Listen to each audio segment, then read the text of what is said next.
Hi F lovers, welcome back to my channel. Video को start करने से पहले अगर अभी तक आप में से किसी ने मेरे चैनल को सब्सक्राइब नहीं किया है तो प्लीज़ चैनल को सब्सक्राइब, वीडियो को लाइक और नीचे कमेंट करते हुए ज़रूर बताइएगा कि आज का पार्ट आप लोग कैसा लगा। तो चलिए और ब्रोकन हार्ट्स के नेक्स्ट पार्ट को स्टार्ट करते हैं। लास्ट पार्ट में हमने देखा था कि यहाँ पे लैन वंग जी को विंग के अफेयर के बारे में पता चलता है, यानी कि उसकी गर्लफ्रेंड के बारे में। लेकिन वो ना इस रिश्ते को तोड़ता है, ना ही विंग के घर को छोड़ के जाता है, ना इस बारे में अपने घर में बताता है, ना ही विंग के घर में यानी कि मैडम यू को इस बारे में कुछ भी पता लगने देता है।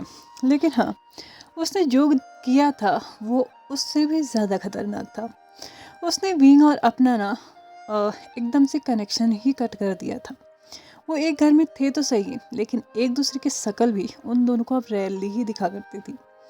यहाँ पे एक दिन लैन वंग जी और विंग दोनों ही एक साथ घर पे थे, तो यहाँ पे अचानक से डोरबेल बजती है। तो लैन वंग की डोर ओपन करने जाता है तो यहाँ पे सामने एक लड़की अपने 2 बैग्स के साथ खड़ी थी, जिसे देख के लैन वंग जी को काफ़ी गुस्सा भी आता है। लेकिन वो उससे पूछता है कि तुम यहाँ पे क्या कर रही हो। तो यहाँ पे वांग निंजा आंसर करती है, आज से मैं यहीं पे रहने वाली हूँ।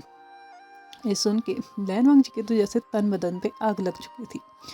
वो उसको कुछ भूलना चाहता था, लेकिन इससे पहले ही वांग लिंजाओ वांग जी को साइड करते हुए अंदर आ चुकी थी, अपने दोनों ही बैग्स को एक साथ कैरी करते हुए। तब तक विंग भी लिविंग एरिया में आ चुका था। यहाँ पे जब विंग आता है तो यहाँ पे वो वांग लिंजाओ से पूछता है कि वो यहाँ पे क्या कर रही है। तो यहाँ पे वांग लिंजाओ आंसर करते हुए बोलती है, आज के बाद मैं यहीं पर रहूँगी, होप तुम्हें कोई प्रॉब्लम नहीं होगी।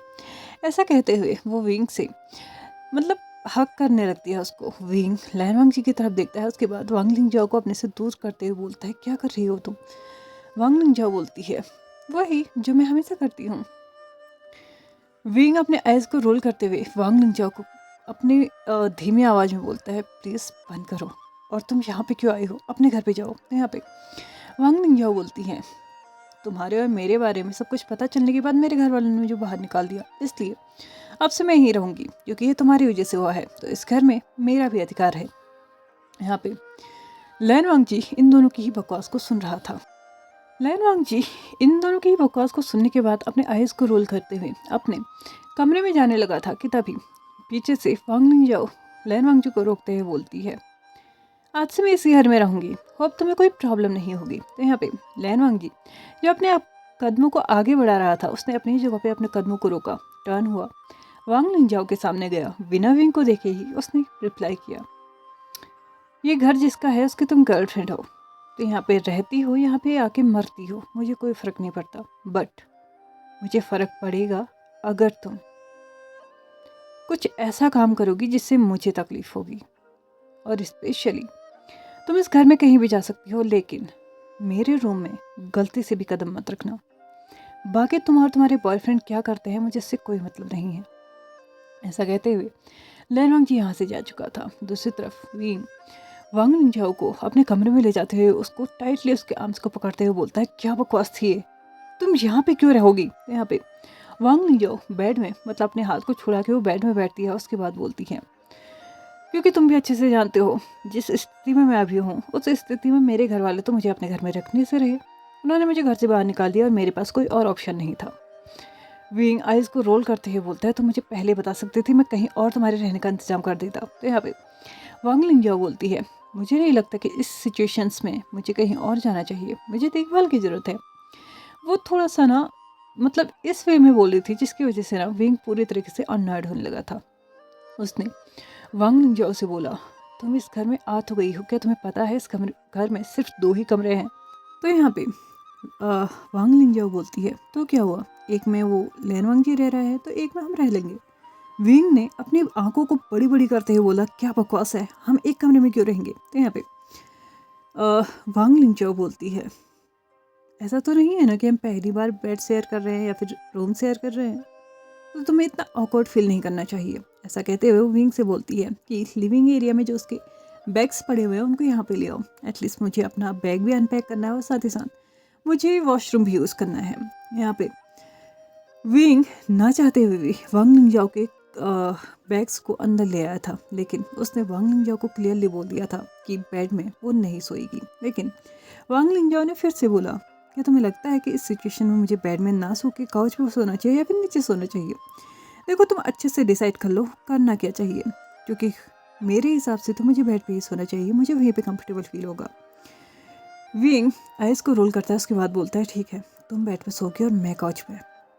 यहाँ पे इन दोनों की बातें चल रही थी। शाम हो चुकी थी, डिनर का टाइम था। लैनवांग जी ने खाना बना दिया था। लैनवांग जी अपने और विंग दोनों के लिए खाना सर्व कर चुका था। उसने विंग की साइड विंग की प्लेट रख दी थी और अपनी प्लेट अपनी साइड रखते हुए वो सामने बैठ के उसे खाना स्टार्ट कर चुका था। अभी उसने 2 या 3 बाइट ही ली थी कि तभी विंग के कमरे से वांग लिंजाओ और विंग दोनों ही बाहर आते हैं। हालांकि विंग को वो ज़बरदस्ती खींच के ला रहे थे, क्योंकि विंग इस टाइम को अच्छे से पहचानता था, अच्छे से जानता था कि जो ये टाइम है ना, ये अराउंड ऑफ 8 का है, मतलब 8 बजे हुए हैं इवनिंग के, रात के। और इस वक्त लैनवांग जी प्रॉपरली अपना खाना खा रहा होता है।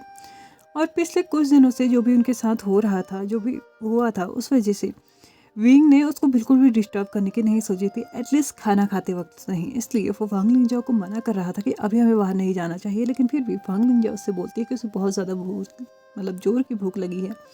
तो यहाँ पे विंग बोलता है तुम्हें भूख लगी है तो बस 15-20 मिनट रुक जाओ, हम बाहर जाएंगे। लेकिन वांग लिंजाओ उसको ज़बरदस्ती खींचते हुए बाहर ले आती थी, सोनी ले आई थी। यहाँ पे वांग लिंजाओ लैनवांग जी को अकेले खाना खाते हुए देखती है, तो वो लैनवांग जी के सामने जाते हुए बोलती है ये तो बैड मैनर्स है ना, तुम्हें हमें भी बुलाना चाहिए था। तो यहाँ पे लैनवांग जी अपने आइस को रोल करता है और कुछ नहीं बोलता।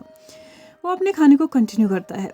हालांकि विंग और वांग लिंजाओ दोनों को ही एक साथ देखिए उससे खाने का मन तो नहीं था, लेकिन फिर भी उसकी इस वक्त उसे खाना खाने की बहुत ज़्यादा ज़रूरत थी। भूख भी लगी हुई थी और किसी और की वजह से वो अपना खाना छोड़े ये तो नहीं हो सकता था। इसलिए उसने चुपचाप खाना खाना स्टार्ट किया। दूसरी तरफ वांग लिंजाओ ने देखा कि यहाँ पे सिर्फ एक ही प्लेट में खाना था, तो उसने वांग जी से पूछा ये एक ही प्लेट है, क्या तुमने मेरे लिए खाना नहीं बनाया? तो यहाँ पे विंग उसके हाथ को टाइटली पकड़ते हुए बोलता है बकवास बंद करो, एक तो तुम यहाँ पे जबरदस्ती हो गई हो और अब उससे बोल रही हो कि खाना बनाओ। तो यहाँ पे वांग लिंजाओ विंग की तरफ देखते हुए बोलती है तो क्या हो गया, अगर वो मेरे लिए खाना बना देगा तो तुम्हारे लिए तो बनाता ही है ना, मेरे लिए भी बना देगा। ऐसा कहते हुए वो वहाँ पे बैठ जाती है और लैनवांग जी से बोलती है कि क्या तुम मेरे लिए खाना बना सकते हो? तो यहाँ पे लैनवांग जी अपने खाने को एंजॉय करते हुए खाना स्टार्ट कर चुका था। दूसरी तरफ विंग था जिसने अपना खाना वांग लिंजाओ को दे दिया था और बोल दिया था कि प्लीज़ अब कोई ड्रामा मत करना। हालांकि वो इतने धीरे बोल रहे थे कि लैनवांग जी को ये सब कुछ सुनाई नहीं देता। दूसरी तरफ लैनवांग जी 10 मिनट में अपना खाना खत्म कर चुका था। वो अपने खाने की प्लेट को लेके, मतलब जो जूठी प्लेट थी उसको लेके किचन में जाता है, साफ करता है। उसके बाद वो अपने कमरे में जा रहा था कि तभी वो रुकता है और उसके बाद वांग लिंजाओ की तरफ देखते हुए बोलता है तुम इस घर में आई हो तो तुम्हारे लिए बेटर रहेगा कि इस घर के कामों को अब तुम भी करना स्टार्ट कर दो। मुझे आज तक आदत थी तुम्हारे बॉयफ्रेंड और अपना खाना बनाने की, मुझे नहीं लगता कि अब मुझे ये करना चाहिए। कल सुबह से तुम अपना और अपने बॉयफ्रेंड का खाना खुद ही बना लेना, और उसके अलावा भी बहुत सारे काम हैं जो तुम्हें खुद ही कर लेने चाहिए। अब बॉयफ्रेंड है तो तुम्हें इतना तो करना ही चाहिए ना। और हाँ, मुझसे उम्मीद मत करना, मैं ना ही तुम्हारा खाना बनाने वाला हूँ और ना ही तुम्हारे बॉयफ्रेंड का। आज तक इस घर में हम दोनों अकेले थे, जैसा भी था वो मेरा हस्बैंड था, लेकिन शायद अब मुझे नहीं लगता कि मुझे मेरे हस्बैंड होने की कोई भी रिस्पॉन्सिबिलिटी निभाने की ज़रूरत है। तुम्हारा बॉयफ्रेंड तुम जानो। ऐसा कहते हुए लैनवांग जी अपने कमरे की तरफ बढ़ चुका था। वांग लिंजाओ उसको एकदम देखे रह चुकी थी, क्योंकि अकॉर्डिंग टू वांग लिंजाओ, वांग जी का एक्सप्रेशन इस वक्त ऐसा होना चाहिए था कि वो उसके साथ लड़ रहा होता, झगड़ रहा होता, उसे घर से बाहर निकालने की कोशिश कर रहा होता, या फिर वो मतलब विंग पे अपना अधिकार जता था। लेकिन यहाँ पे तो बिल्कुल उल्टा पड़ा हुआ था। लेकिन उसके ऊपर उससे और भी ज़्यादा चीज़ें जो अनॉय कर रही थी वो विंग का बिहेवियर था, क्योंकि विंग उसको बिल्कुल भी अपने करीब आने के लिए मना कर रहा था, उसे वांग जी को परेशान करने से मना कर रहा था। हालांकि वो वांग जी को परेशान भी नहीं करना चाहती थी, ऐसा कुछ भी नहीं था। लेकिन हाँ, फिर भी वांग लिंजा आज तक ऐसे एटमॉस्फेयर में रही है जहाँ पे उससे ना तो वो कहते हैं ना सर में चढ़ाई हुई लड़की, वो बिल्कुल वैसी ही थी। उसको हर एक चीज़ उसके हाथ में दिया जाता था। तो आज भी उसे लगा कि लैनवांग जी ने उसके लिए भी खाना बनाया होगा, लेकिन लैनवांग जी उसके लिए खाना नहीं बनाया था।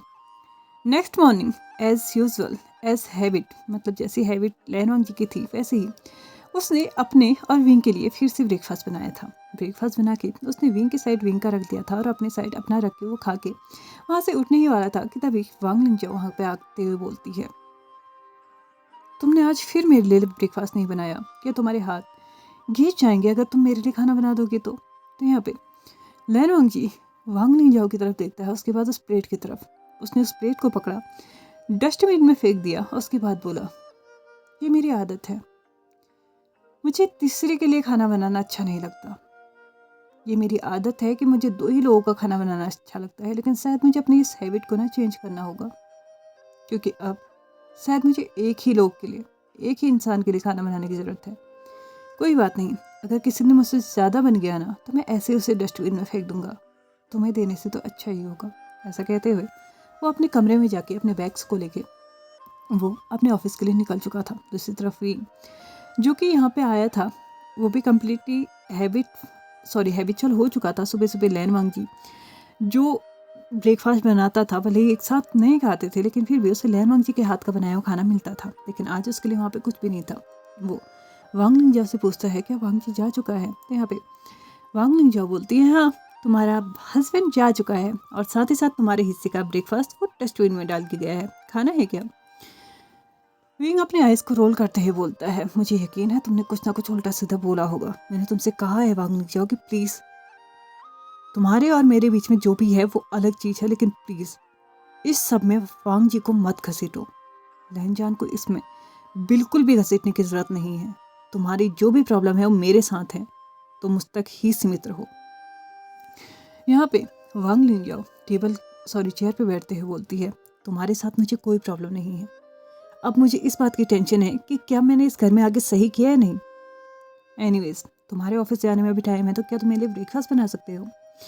विंग ने बोला, वेट करो मैं कुछ देखता हूँ। ऐसा कहते हुए वो किचन की तरफ चले गया। किचन में जाके उसे कुछ सैंडविचेस मिले थे, कुछ ब्रेड मिले थे, कुछ वेजिटेबल्स मिली थी। उसने उसको रोस्ट नॉर्मल सा सैंडविच बना के उसने वांग लिंजाओ को दे दिया था। वांग लिंजाओ सैंडविच को देखते हुए बोलती है, ये क्या है, क्या ये कोई ब्रेकफास्ट है? तो यहाँ पे विंग बोलता है, कल से सुबह जल्दी उठ जाना और ब्रेकफास्ट बना लेना, क्योंकि अभी तो तुम्हें यही मिल सकता है। और हाँ, बात रही दिन के खाने की, तो किचन में तुम्हें जो भी बनाना है तुम बना सकती हो। याद रखना, किचन गंदा नहीं होना चाहिए, क्योंकि लैन वांग जी को ये बिल्कुल भी पसंद नहीं है। तो यहाँ पे वांग लिंजाओ अपने आइज को रोल करते हुए बोलती है, मुझे क्या फ़र्क पड़ता है, मैं तो किचन में जाने वाली भी नहीं हूँ। ऐसा कहते हुए विंग भी अपने कमरे में जाके तैयार होकर अपने हॉस्पिटल के लिए निकल चुका था। वांग लिंजाओ ने दिन भर में अपने लिए बहुत सारी चीज़ें खाने पीने के ऑर्डर कर दी थी, और जब शाम को लैन वांग जी घर आया तो उसको सारा का सारा घर ना फूड पैकेजेस से भरा पड़ा मिला। मतलब कोई कहीं फेंका था, कोई कहीं फेंका था, और वांग लिंजाओ अपने बैली पे हाथ रखे हुए ना वो काउच पे लेटी हुई थी। ये देखते हुए लैन वांग जी को ना बहुत ज़्यादा गुस्सा आता है। वो वांग लिंजाओ के साथ जाके उसके शोल्डर पे टैप करते हुए उसको उठाने की कोशिश करता है, लेकिन वांग लिंजाओ वहाँ पे सोई पड़ी थी। उसने फिर से टैप किया, लेकिन अभी भी वो नहीं उठी। तो यहाँ पे लैन वांग जी चिल्लाते हुए बोलता है, वांग लिंजाओ। तो यहाँ पे जब लैन वांग जी थोड़ा सा ऊंची आवाज में चिल्लाते हुए वांग लिंजाओ का नाम लेता है, तो वांग लिंजाओ उठ चुकी थी। उसने लैन वांग जी की तरफ देखते हुए अपने आंखों को मलते हुए बोला, क्या है, इतने जोर से क्यों चिल्ला रहे हो? तो यहाँ पे वांग लिंजाओ के मतलब काउच पे ही एक और फूड पैकेज पड़ा था। उसने लैन वांग जी ने उसको हाथ पे लिया, उसको दिखाते हुए बोला, ये क्या है? तो यहाँ पे वांग लिंजाओ अपने आइज को रोल करते हुए बोलती है, तुम जॉब करते हो ना, पढ़े लिखे इंसान हो, क्या तुम्हें दिखाई नहीं देता? फूड पैकेज है। तो यहाँ पे वांग जी उसको रिप्लाई करते हुए बोलता है, वो मुझे दिख रहा है, लेकिन क्या तुमने इस लिविंग एरिया की हालत देखी है? क्या करके रखा है तुमने? तो यहाँ पे वांग लिंजाओ बोलती है, ओह, मैंने अभी तक जितना भी चीज़ें ऑर्डर की थी खाने के बाद ही सारे पैकेजेस ही पड़े हुए हैं। तो यहाँ पे लैन वांग जी वांग लिंजाओ से बोलता है, मैं अपने कमरे में जा रहा हूँ और प्लीज़ वापस आने तक इन्हें साफ कर देना। वांग लिंजाओ लैन वांग जी की तरफ देखते हुए बोलती है, मैं साफ करूँ? तुम्हारा दिमाग खराब है? इस सिचुएशन में मुझे ज़्यादा काम नहीं करना चाहिए। वांग लिंजाओ कुछ बोलती इससे पहले ही घर में विंग की एंट्री हो चुकी थी, और विंग वांग लिंजाओ की तरफ देखते हुए बोलता है, तुम कमरे में जाओ, ये मैं क्लीन कर दूंगा। ऐसा कहते हुए वो थोड़ा सा फ्रस्ट्रेटेड हो चुका था, क्योंकि कहीं उसको ऐसा लग रहा था कि वांग लिंजाओ बोलते बोलते कुछ ज़्यादा ही ना बोल जाए, और वो नहीं चाहता था कि लैन वांग जी के सामने वो ज़्यादा अपनी आवाज़ को बाहर निकाले, इसलिए उसने वांग निंजाओ को कमरे में जाने के लिए बोल दिया था। वांग निंजाओ ने भी टेबल से अपना फ़ोन लिया और अपने कदमों को विंग के बेडरूम की तरफ बढ़ा दिया। लैन वांग जी ने एक पल के लिए विंग को देखा, उसके बाद वो अपने कमरे में चले गया। कमरे में जाते ही उसको ना बहुत ज़्यादा गुस्सा आ रहा था। पहली बात तो लास्ट नाइट विंग ने उसका बनाया हुआ खाना, जो कि आज तक कभी उसने किसी के साथ शेयर नहीं किया था इस 2 सालों में, विंग की प्लेट में लैन वांग जी अगर ज़्यादा खाना भी रख देना तो भी वो किसी और के साथ उस चीज़ को शेयर नहीं करता था और ना ही बर्बाद करता था। तब भी उसका पेट झुक जाए कोई दिक्कत नहीं है, लेकिन फिर भी विंग लैन वांग जी की बनाए हुए खाने को कभी किसी के साथ शेयर नहीं करता था, स्पेशली वो वाला जो कि लैन वांग जी उसकी प्लेट में रखता था या फिर उसके लिए रखता था।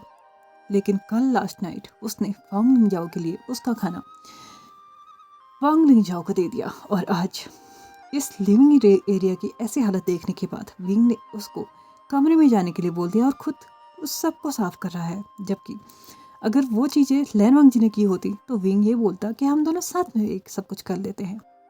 उसे ऐसा लग रहा था कि वो वांग लिंजाओ को जो गुस्सा कर रहा है ना वो दिखावे का है, लेकिन अंदर से वो उसकी कुछ ज़्यादा ही केयर कर रहा है।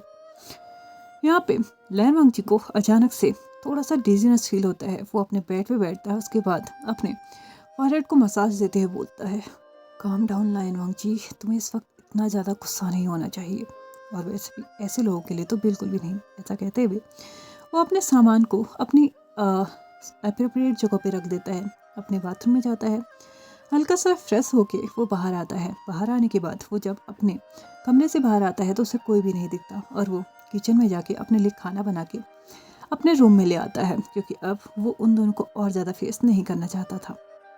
खाना खा लेने के बाद जब वो यहाँ पे प्लेट रखने के लिए या प्लेट साफ करने के लिए किचन में गया था तो अचानक से फिर से उसे डिजीनेस फील होती है। उसने किचन की जो स्लैब थी उसको पकड़ लिया और थोड़ी देर के लिए वहाँ पे एकदम एकदम ऐसे खड़ा रहा जो कि उसमें ना कोई जान ही नहीं है, मतलब एकदम स्टैचू टाइप का। विंग पीछे से देख रहा था, वो थोड़ा सा वरीड हो चुका था क्योंकि उसने लैन वांग जी को ऐसी हालत में कभी नहीं देखा था। उसे ऐसा लग रहा था कि कहीं ऐसा तो नहीं ना कि उसकी वजह से लैन वांग जी कुछ ज़्यादा ही टेंशन ले रहा हो, लेकिन उसके पास भी तो कोई और चॉइस नहीं थी। यहाँ पे लैन वांग जी अपने हाथ को छोड़ के वॉश बेसिन के पास जाता है। उसने जैसे ही प्लेट साफ करना स्टार्ट किया तो उसको फिर से डिजीनेस फील होता है और इस बार उसने मतलब वॉश बेसिन के बगल में जो फ्रिज था ना वो उसकी तरफ गिर गया और फ्रिज के सहारे से ही वो नीचे गिर गया।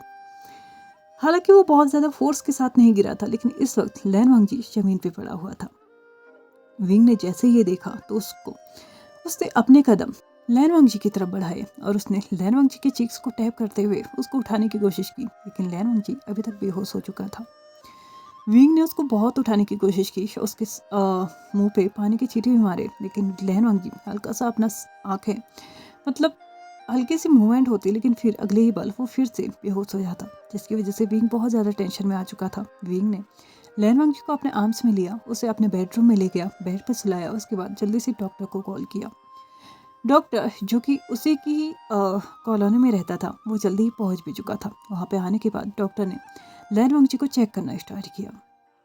दूसरी तरफ विंग लैन वांग जी को ऐसी हालत देख के ना बहुत ज़्यादा टेंशन में आ चुका था। उसे बहुत ज़्यादा डर लग रहा था कि कहीं ऐसी बात तो नहीं है ना कि लैन वांग जी उसकी वजह से धीरे धीरे स्ट्रेस ले रहा है, डिप्रेशन में जा रहा है। उसके दिमाग में ना बहुत सारे उल्टे सीधे ख्यालात आ रहे थे। वो इस वक्त नहीं चाहता था कि लैन वांग जी को कुछ भी हो या फिर लैन वांग जी उसकी वजह से परेशान हो, लेकिन डायरेक्टली इनडायरेक्टली ऐसा हो रहा था। लैन वांग जी उसकी वजह से परेशान हो रहा था। क्या सच में लैन वांग जी डिप्रेशन या फिर स्ट्रेस की वजह से बेहोश हुआ था? ये तो हम जानेंगे आने वाले एपिसोड में, क्योंकि अभी मेरा टाइम हो चुका है इस पार्ट को यहीं पे ख़त्म करने का। तो चलिए फ्रेंड्स, आज के इस पार्ट को यहीं पे ख़त्म करते हैं। वीडियो पसंद आए तो please like share subscribe and comment करते हुए जाइएगा। Thank you so much for watching my video and bye bye.